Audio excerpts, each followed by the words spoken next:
the unconditioned dimension of consciousness. The unconditioned dimension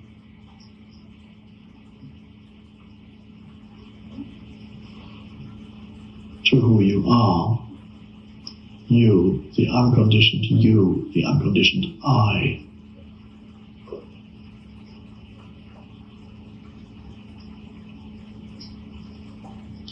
Which has nothing to do with your past or your physical body,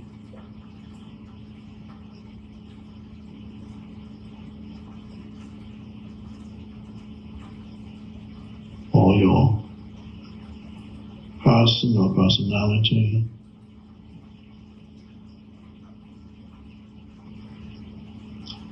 And the unconditioned dimension is not something that you achieve because it's already here. It's something something to discover here and now. Achievement, if you think in terms of achievement and associate achievement with spiritual awakening, enlightenment, realization, or achieving the unconditioned consciousness.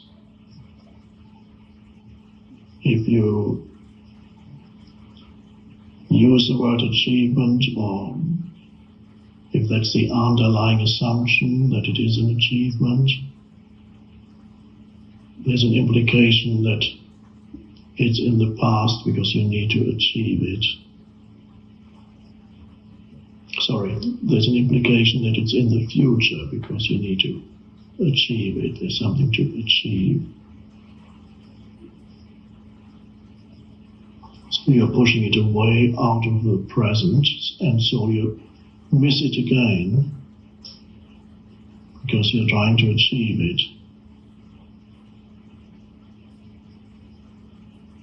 And continuously, as long as you're trying to achieve that spiritual realization, or whatever you want to call it,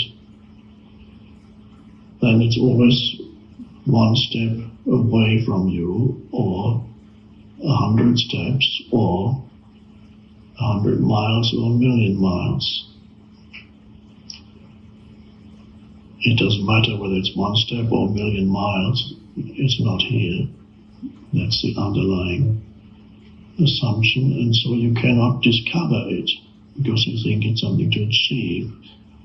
And the thought that there's something to achieve in the future prevents you from discovering what's in the present.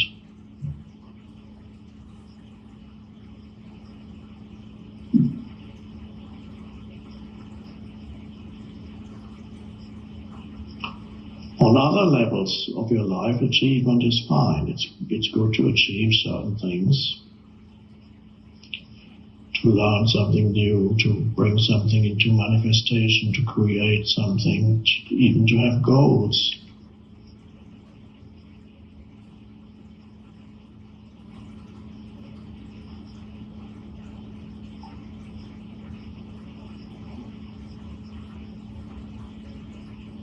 But when it's about finding out the deepest reality of who you are, the very foundation for your life, your existence,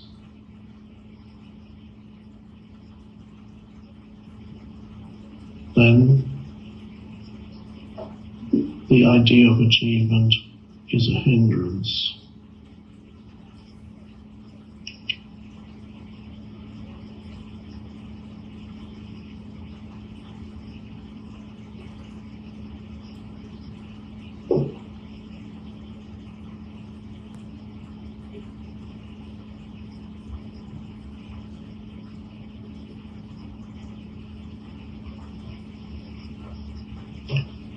So, the unconditioned dimension of consciousness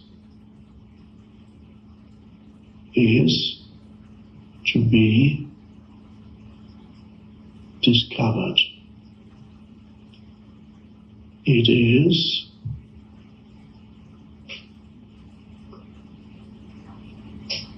one could almost say hiding or concealed, covered up.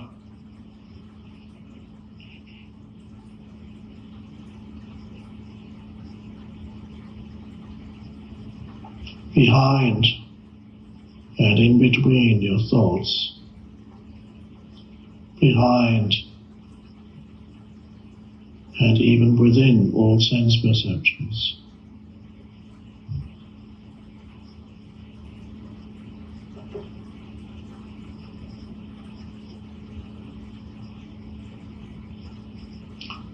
And so to discover it, you need to find that space in your consciousness, in consciousness,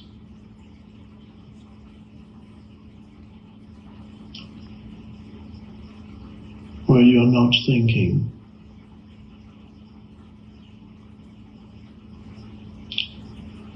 So to stop thinking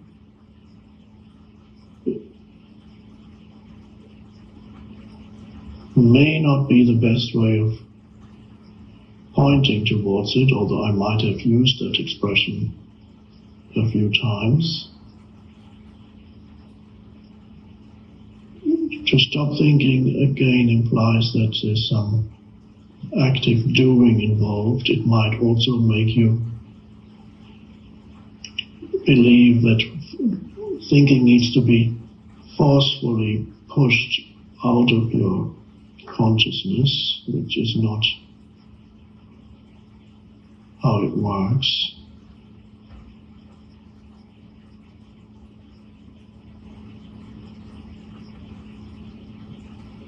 It's to discover that that space of not thinking is already there between when one thought subsides before the next thought comes. There's a space of pure awareness without mind activity. You can do it here because this is a live meditation.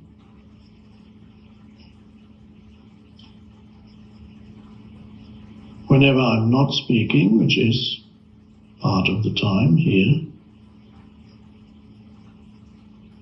be aware that I'm not speaking. So we have the gaps between one sentence and another sentence, between one word and another word.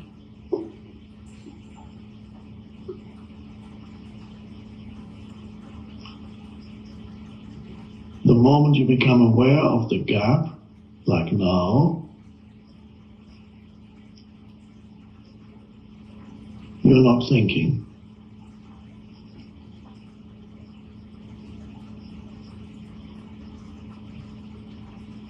It's very subtle and very simple.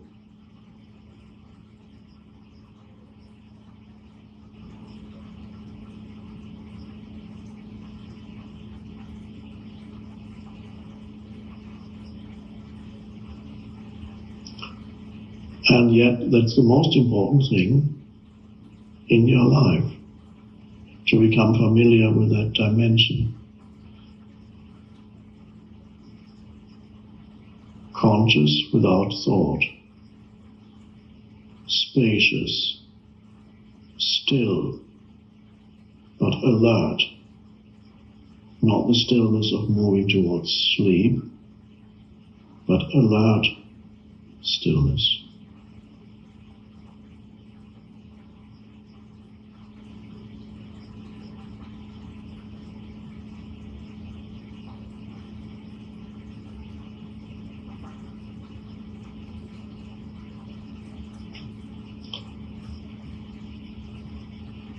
So in daily life, become aware of that space, that inner space of alert stillness, as much as you can.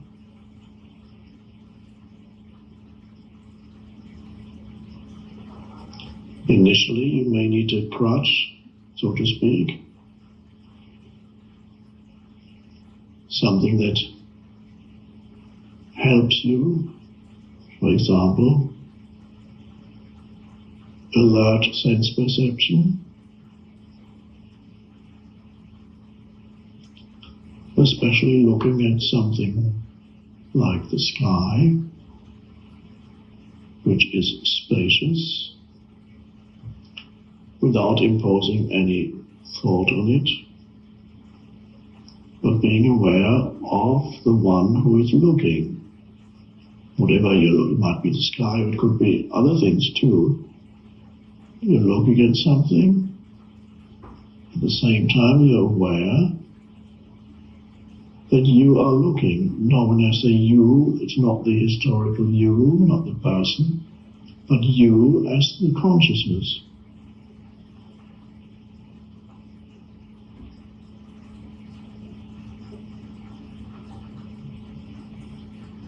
So there is a self-awareness behind the sense perception.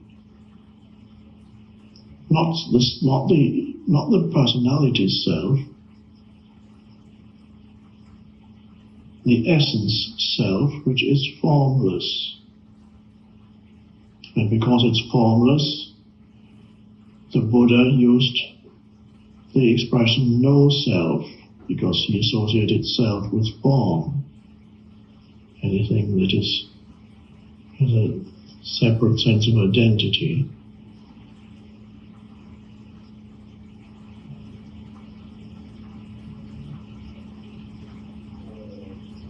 That's what Jesus pointed to, if nobody understood it at the time, not even for 2,000 years afterwards.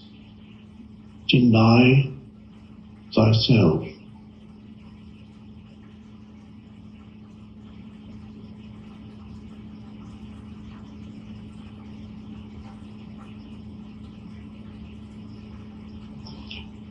There are other translations that would be more suitable.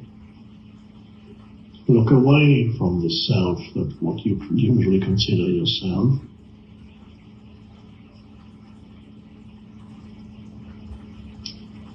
Look deeper.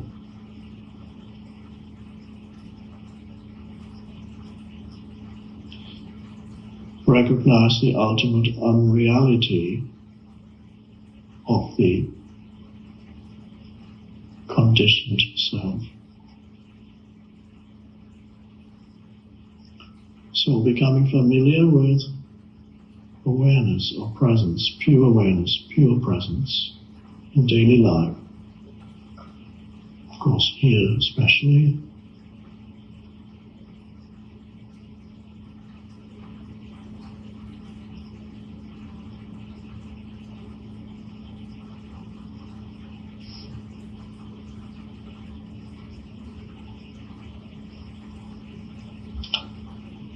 Becoming familiar with just being present.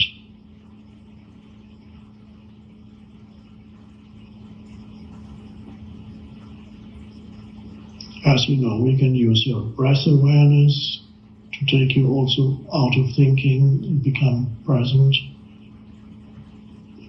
Feel the inner body. It also can be a crutch or a portal into it. And then a time comes, and it may be now, don't wait for it, when you can just go step out of thinking without needing anything to help you step out of thinking. You can just go, okay, I'm not thinking now. And then you look around, wherever you may be, whether you are in surroundings that are pleasant, conducive to meditation, you could do it there, or whether you're in surroundings that are challenging, and you suddenly discover that the main challenge is not your surroundings or your situation, but your thoughts about it. And even at that moment, you can step out of thinking which implies that you accept that moment completely.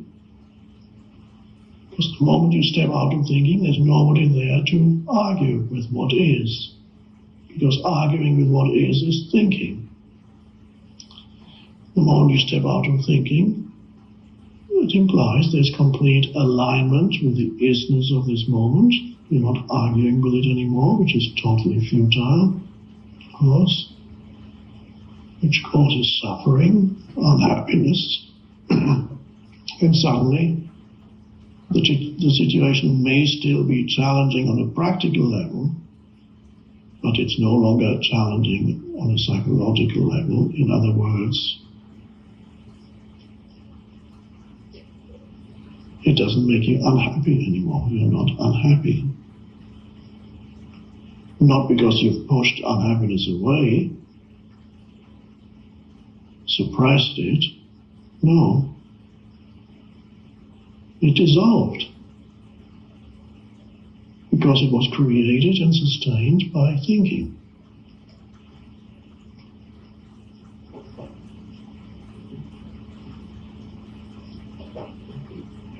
So it's wonderful to discover in challenging situations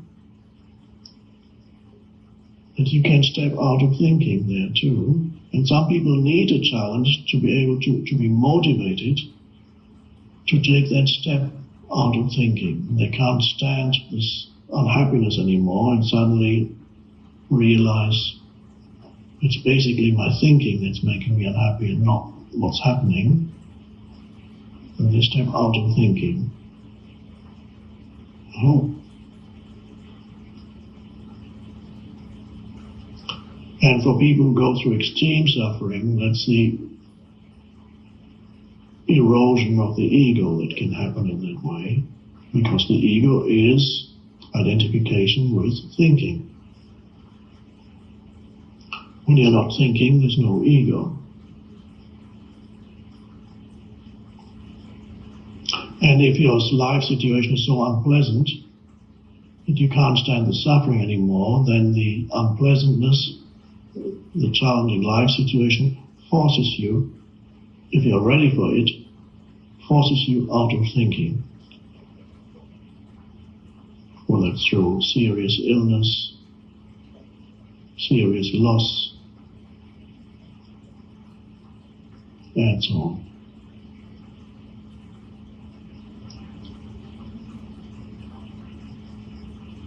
But I suggest to you here that you don't wait for life to force you out of thinking, but voluntarily step out of thinking. It's an evolutionary leap, that step. It's you jump out of thinking. Either because you can't stand suffering anymore, or if you are advanced enough, voluntarily. And this is why we're here, what's happening here.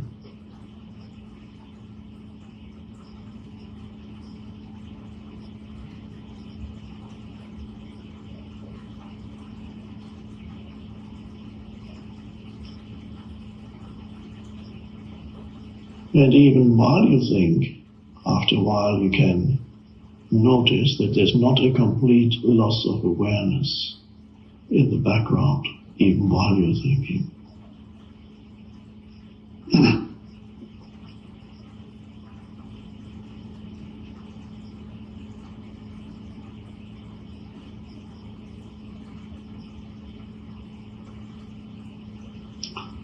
So at times it's wonderful to have these spaces of no thought, and it's vital. Whether it's 5 seconds or 20 seconds or half a minute, doesn't matter.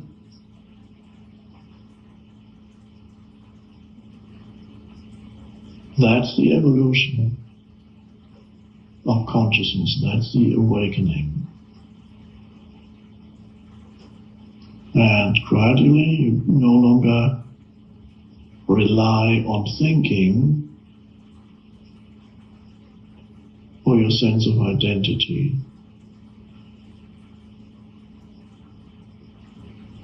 who you are, sense of self, which is always a fragile sense of identity.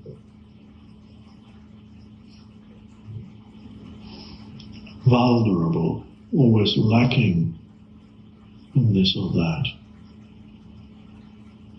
Never satisfied for long.